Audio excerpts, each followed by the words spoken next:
bersama teman-teman musisi dari Jamus Katen yang didukung artis-artis cantik pada kesempatan siang hari ini. Ada Mbak Elida, Mbak Linda dan juga Mbak Esther. Juga tidak ketinggalan teman-teman dari Perdana Audio. Satu tembang Kasmaran. Coba kita aturkan.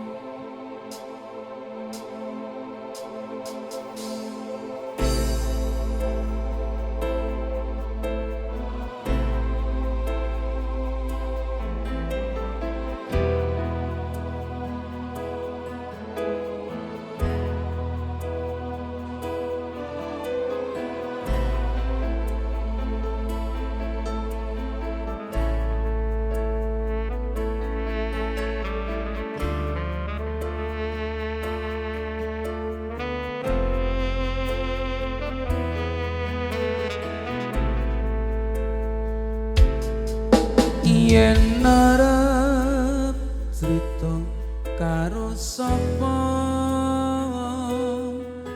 yen ora crita mung tambah nelongso.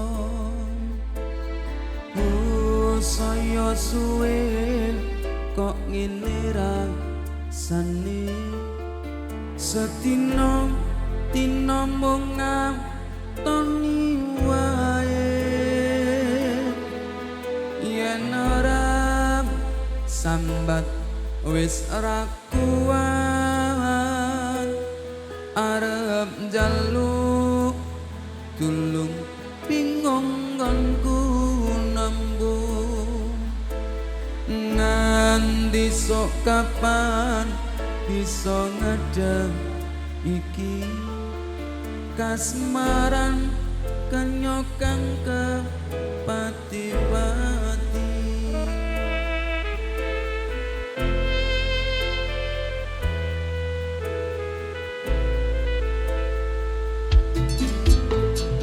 Tindak tanduke bangsa gemesake, larang esamen yo ben mung ngimpi ora apa-apa, ning ati iki bisa gawe lega. Dewe teko lan kondo yen tresno, piye-piye aku pasrah lan lilo.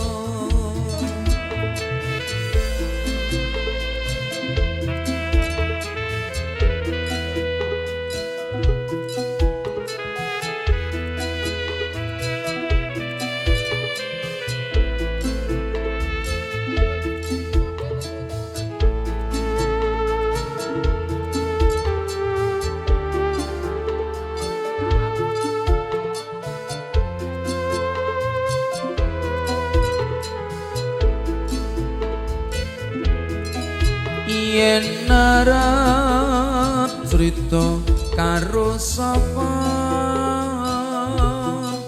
yen ora crita mung tambah nelongso.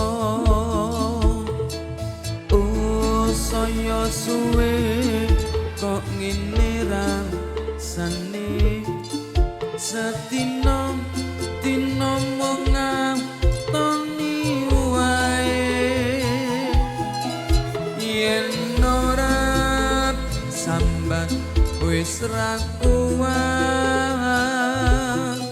arep njaluk tulung bingung aku nembung. Nganti sok kapan bisa ngedem iki kasmaran kenyokang kepati-pati.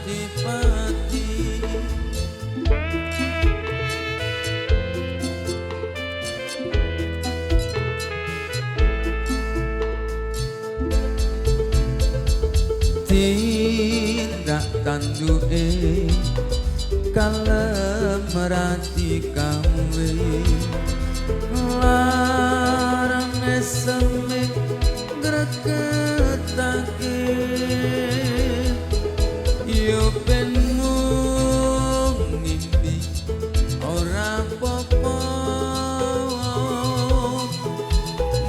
ati iki bisa gawe lakon dewe teko lan kondo yen tresno piye aku pasrah lan lilo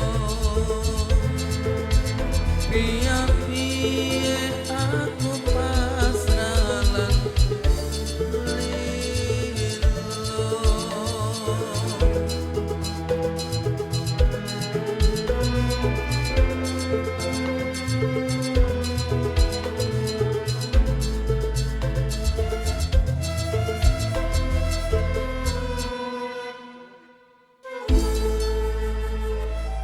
Satu persembahan kita aturkan terlalu berlada indra dengan kita semua. Satu persembahan berirmankan keroncong ada satu tembang kasmaran.